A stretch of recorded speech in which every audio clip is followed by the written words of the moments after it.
problem. Alamin ang mga negosyong nabuo sa sipag at diskarte lang. Pero ang kita, pang mayaman. Iba rin. Magkanong puhunan ang kailangan mo? Sa maniwala kayo't sa hindi, ang catering business ng nanay na si Camille nagsimula ng walang puhunan. Tara, luto tayo. Posible talaga na makapagnegosyo ka ng walang puhunan. Humihingi kami ng reservation. Kinukuha namin is 50% down payment. Pangbili ng supplies, lumikita ako ng 50 to 60 sa isang buwan. Ang grupong ito naman ng mga pintor, art at talent ang puhunan. Sa mga birthday party at kasalan tumatambay para mag-painting agad-agad. On the spot. Masaya dahil na-improve ko yung artistic side ko. Travel na rin, opportunity na rin na magamit yung talent namin. Pag per month po siguro, ang malinis na po siguro namin, 25 up kung continuous ang booking po namin. Gusto nyo rin bang bumango ang inyong buhay?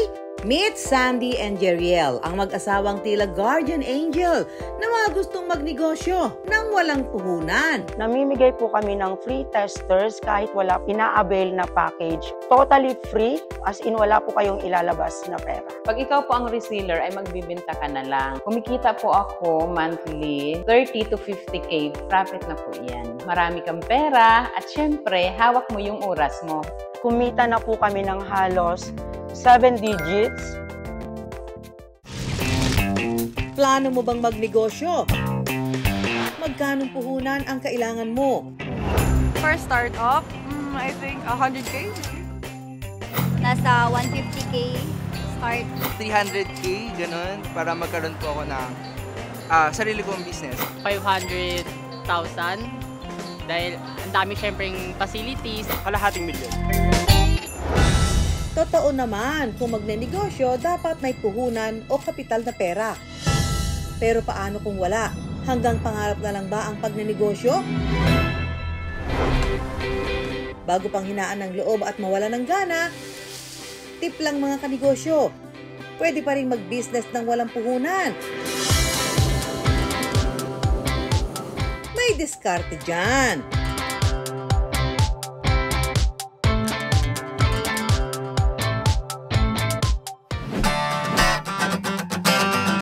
Dahil catering is life, motherhood is lifer, and TikTok is lifest. Yan ang pambungad na bati ng nanay na si Camille sa kanyang mga online content. Pangarap ko lang noon na nagagawa ko na ngayon. Documented ang kanyang journey sa catering business. Sa maniwala kayo't sa hindi. Nagsimula siya ng walang puhunan at hanggang ngayon, wala pa daw inilalabas na kapital si Camille. Alas 4 pa lang ng umaga, naghahanda si Camille para sa order ngayong araw. Mag-isa lang siya ngayon sa kusina at marami-rami ang kailangan niyang lutuin. At dahil catering is life, motherhood is lifer, and TikTok is lifest, samahan niyo ako today mag-fulfill ng mga orders. Tara, luto tayo. Hindi professional chef si Camille, pero dahil full-time na siya sa negosyong ito, siniguro daw niyang pasado at masarap ang kanyang mga putahe. I was cooking for my family and I was cooking heirloom recipes. Nung nag-umpisa ako mag-vlog, chef na yung tawag nila sa akin. Kailangan ko panindigan kasi yung bina-vlog ko, tinuturo ko yung mga technique. Mga natutunan ko online, sa pagbabasa, mga tinuro sa akin ng lola ko, mama ko. Pinanindigan ko na nagkuha ko ng online course. Tapos yun, inaral ko siya ng inaral. Tapos sinabayan ko ng trial and error. Dating call center agent si Camille. Dito niya nadiskubre na pwede pala niyang pagkakitaan ang hilig sa pagluluto. Nagluto lang talaga ako para sa team. Tapos, ang unang-una kong niluto, fried chicken and mojos. Tapos, gusto nila, ulitin ko. Babayaran daw nila ako, mag-ambag-ambag daw sila. Hanggang sa naghanap na sila ng kung ano-ano pang food sa akin. Sa loob ng 9 na taon niya sa catering business, mula noong magsimula hanggang ngayon, walang inilabas na puhunan si Camille. Ang diskarte niya, naningil siya ng paunang bayad o down payment sa kanyang customer. Posible talaga na makapagnegosyo ka ng walang puhunan, especially sa food. Kasi humihingi kami ng reservation. Ang kinukuha namin is 50% down payment. So, saktong-sakto siya pangbili ng supplies na yung mga karne, mga sahog. Ang kabuuang bayad, siyempre, pagka-deliver ng kanilang serbisyo. Kahit walang inilabas na kapital, unti-unting nakapagpundar ng mga kasangkapan sa pagluluto si Camille. So ito namang sumunod na order is good for 25 packs. Iniwan ni Camille ang trabaho sa call center at nag-full-time caterer. Bago pa man makilala ang kanyang negosyo online, una na niyang pinasok ang pag-cater sa mga lamay. Katok-katok kami sa mga chapel, and then we were giving out flyers. And then hindi pa kami nakakaalis sa building. Hahabulin pa kami, pwede po ba kayo bukas ng umaga? Eh di kami naman, kaya natin to kasi nga excited, wala kaming ginagawa. Kaya natin kakayanin natin. So pagpupuyatan, mamamalengke agad, ganyan. Nakilala si Camille online dahil sa kanyang preparation videos ng party trays. Ito raw ang laging order ng kanyang mga suki. Because yung mga tao ngayon, wise na sila. Dati kasi, 5 years ago, yung mga 35,000, kasya siya hanggang sa styling, sa lights and sounds na may pagkain, lamesa, upuan. Pero kasi nagtaas yung presyo ng bilihin, ayaw na nilang gumastos ng more than that amount. So malakas talaga yung party tray, yung puro pagkain lang. Ang isa sa kanyang specialty, Korean blueberry roast pork. Bago sa pagdinig, no? Aksidente lang doon niya itong nadiskubre. So maglalagay tayo ng blueberry jam para tumamis pang kontra sa gochujang at saka sa samjang. Nag-research and development kami ng mga chef ko noon. Tapos naghahanap kami to elevate yung barbecue flavor ng pork belly na ginagawa namin. Tapos nabuhusan ko ng blueberry. Tapos masarap siya. So, nagtuloy-tuloy na ganun yung recipe. Nakaka-intriga naman ang lasa niyan, Camille.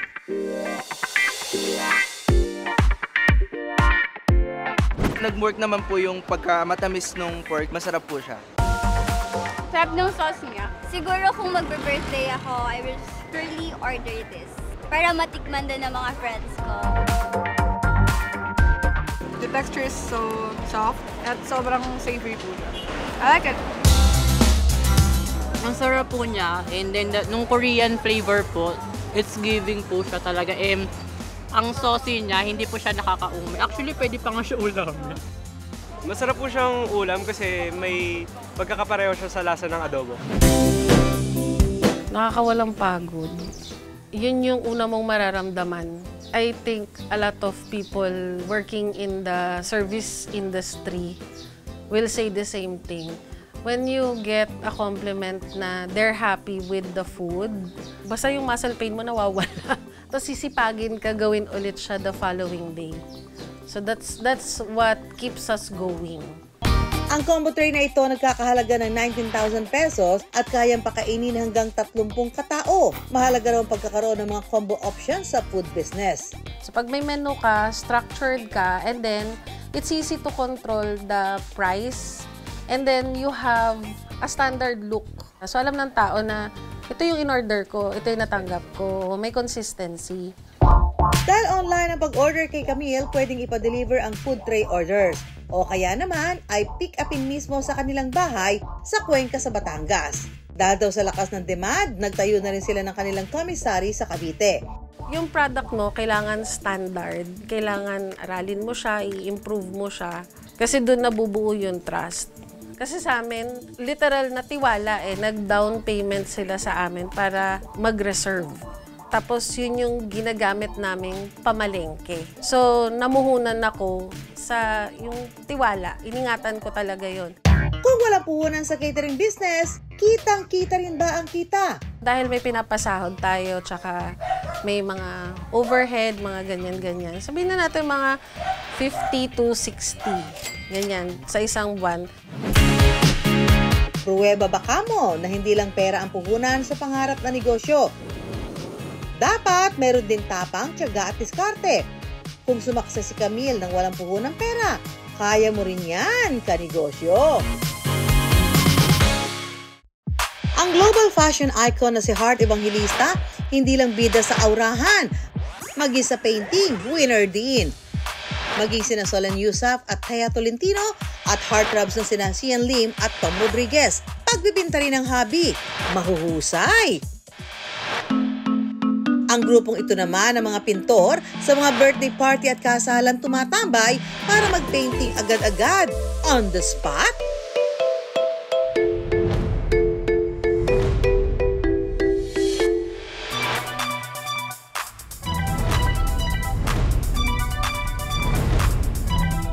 Si Sandra ang bumuo ng group of young artists turned entrepreneurs. Sa kanya negosyo, art at talent daw ang kanilang puhunan. Wala raw siyang inilabas na kapital. Kasi yung father ko po ay more on artistic side po siya. Tapos bali naman ako po siya nun. So ever since po na bata pa po, nag-start na po mag-drawing, tapos painting, hanggang sa nag-college po ako.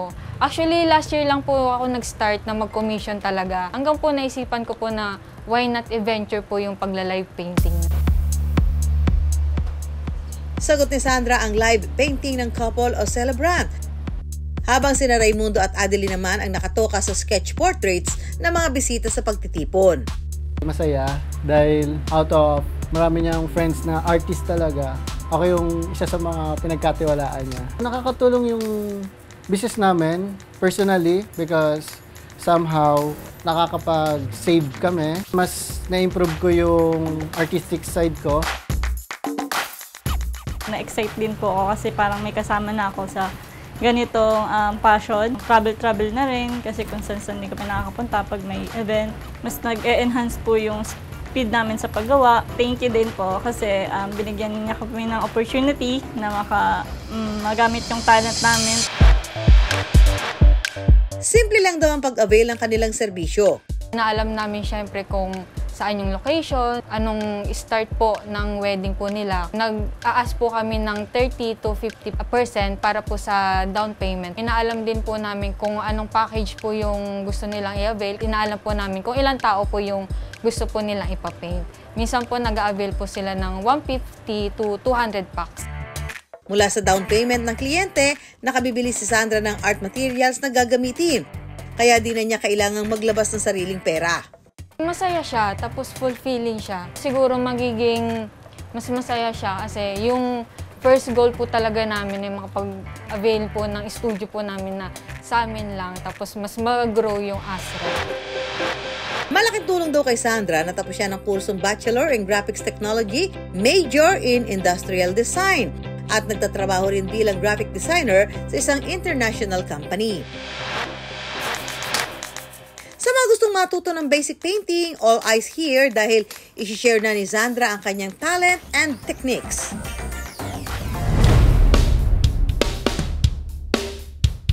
Kung makikita nyo, naghalo na ako ng mga pre-colors. So meron tayong dark, medium, tas pinaka-light.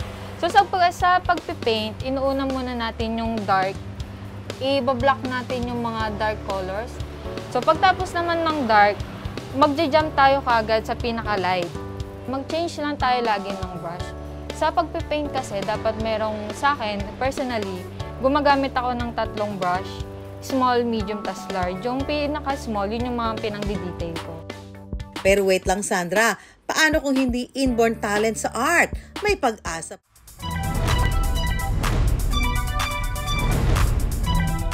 Si Sandra ang bumuo ng group of young artists turned entrepreneurs. Sa kanya negosyo, art at talent daw ang kanilang puhunan. Wala raw siyang inilabas na kapital. Sa mga gustong matuto ng basic painting, all eyes here dahil isi-share na ni Sandra ang kanyang talent and techniques.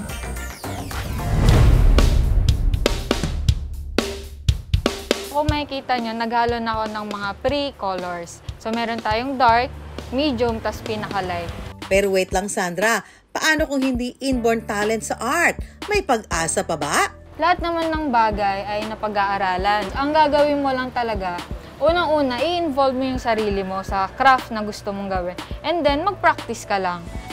Tips pa more ni Sandra.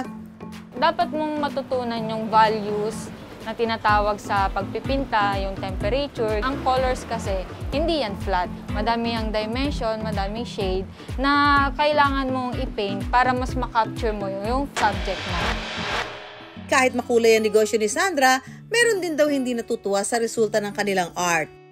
Mafe-feel mo rin po talaga kung Siyempre, may kita mo sa reaction ng client na kung hindi nila nagustuhan, ganyan. Kung gustong-gusto nila, may kita mo yan. Take mo siyang lesson sa'yo para matuto ka sa susunod. Ang bawat event na ginagawa nila ang nagsisilbi rin nilang marketing o promotion. Kaya dapat mapansin sila sa tamang dahilan. Sa panahon po ngayon, madami na pong nagla-live painting. Madami na rin po kasing competition. So, kung paano namin ipupush, tapos yung strategy rin po talaga.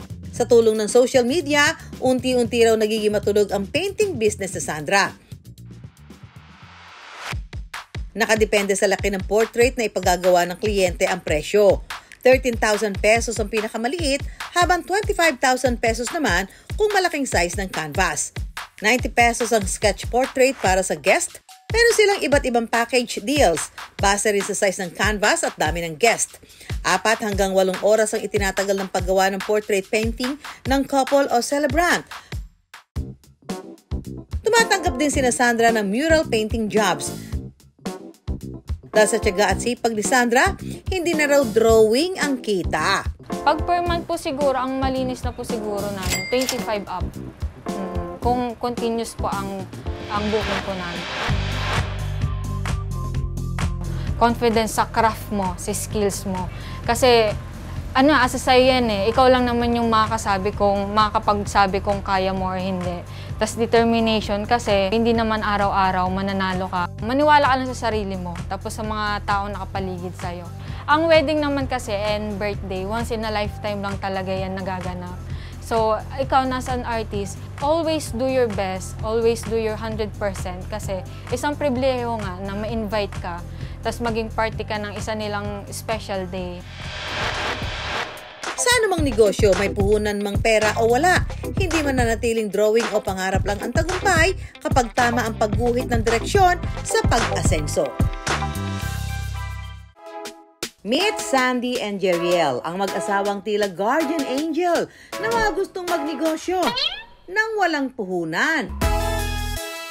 Gusto nyo rin bang bumango ang inyong buhay? So ang ginawa po namin ay namimigay po kami ng free testers kahit wala po silang ina-avail na package or wala po silang ilalabas na pera. So bali yung free testers po namin ay totally free, as in wala po kayong ilalabas na pera. Ang kanilang mga reseller, kaya raw kumita ng 5 digits kada buwan. Again, no puhunan needed. So wait! Sino ba naman ang aayaw kung magkaroon ng oportunidad na kumita kahit walang inilalabas na pera?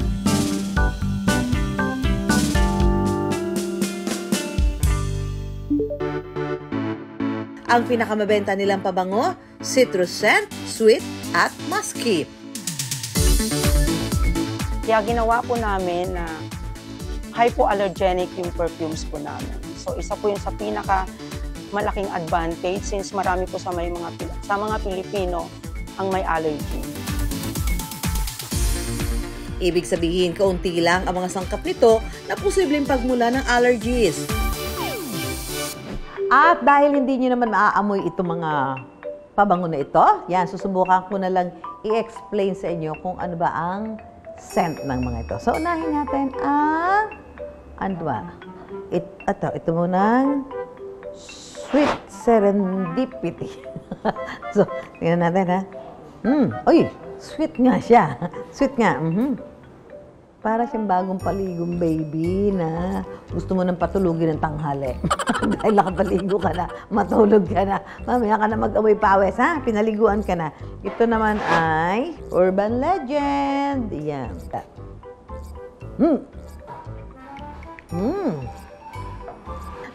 Parang tatay na galing sa trabaho tapos may lakad mag-aanak ng binyag.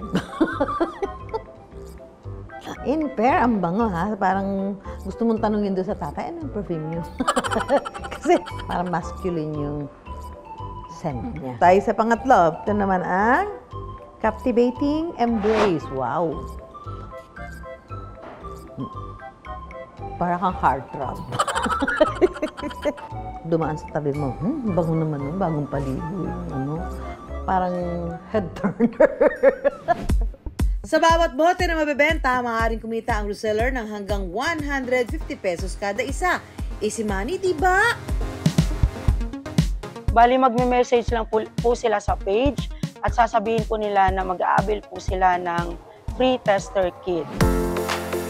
Ang kadalasang teknik ng mga reseller, gagamitin nila ang mga libreng tester na nakuha nila para makakuha ng advance orders. Kapag may buyers na sila, saka pa lang sila mag-o-order para sureball ng may mapagbebentahan sila ng mga ito. Sigurista yarn? Game changer daw ang pagkakaroon ng tester na pwedeng amuyin ng potential customers ng mga reseller. So ang ginawa po namin ay namimigay po kami ng free testers kahit wala po silang ina-avail na package or wala po silang ilalabas na pera. Para hindi malugi, inaral talaga nila ang pagpapresyo sa kanilang mga produkto para masigurong bawing-bawi ang ginastos nila sa mga tester. May pagkakataon ding mag-rebrand ang kanilang mga reseller. Ibig sabihin, pwede nilang angkinin ang mga ito. At ang rebranding, sinasandi na rin ang sasagot, ha? Pagkagaling sa planta, dadalhin na sa warehouse at lalagyan na ng mga label and packaging and i-distribute po sa mga resellers and store. Bukod sa pagiging supplier, naisipan din nila magkaroon ng sarili nilang brand.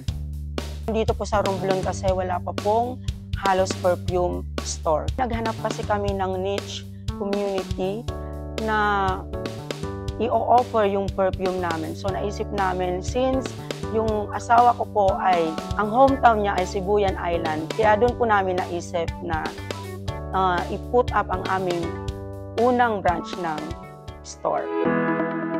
Umabot din ng 3 taon bago sila makapagpatayo ng sariling tindahan. At sa ngayon, ang halimuyak ng pabango ni na Sandy umabot na rin sa iba't ibang bansa. Kumita na po kami ng halos 7 digits.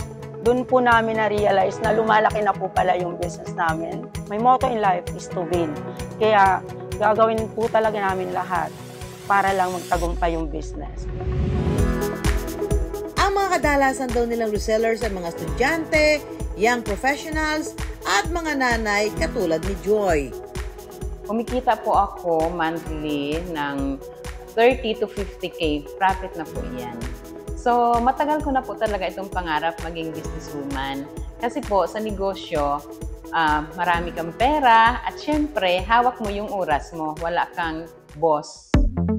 Oras at sipag ang pinuhunan ni Joy para maging happy ang kanyang bulsa. Pag ikaw po ang reseller, ay magbibenta ka na lang. Kailangan lang po natin ay yung sipag at tiyaga at kailangan focus din kung ano talaga yung goal mo para sa business mo. Sa paaralan nagtatrabaho si Joy at ginamit niya itong oportunidad para makapag-direct selling sa mga kasamahan. Marami po akong mga friends, mga kakilala at parati rin po kaming may mga gatherings. So, every time po na may mga gatherings kami, ginagamit po yung yung produkto namin na binibenta, kaya naamoy ng mga kasama ko, ng mga friends ko, kaya doon na pumapasok yung sales talk. Sa pagiging reseller ko po, ako po ay nakapagpatapos ng 2 anak na nag-aaral po sa private school at sa ngayon po, sila po ay graduate na pareho. Ayan mga kanegosyo, sa mga nagbabalak maging reseller, maging matalino sa pagpili. Yan ha, tandaan niyo mga kanegosyo ha. Mag-research ng pansarili at siguraduhing ligtas at may mga tamang permit o papeles ang mga produktong inyong ibebenta. Para kina Sandy, siniguro nilang kumpleto sila sa mga papeles at permits. Dito po sa Pilipinas, medyo mahirap po talaga mag-start ng business dahil sa mga compliances. Ang mabibigay ko lang po mga tips sa gustong mag-business ay be consistent, stay adaptable, focus on customer service, at monitor your finances. Kahit walang puhunan, pwedeng bumango ang kinabukasan. Basta samahan ng sipag at determinasyon, pwede pala mga kanegosyo. Kaya bago man ang halian, mga business ideas muna ang aming pantakam at laging tandaan, pera lang yan. Kayang-kayang gawa ng paraan. Samahan nyo kami tuwing Sabado, alas 11:15 ng umaga sa GMA. Ako po si Susan Enriquez para sa Pera Paraan. Susin tayo!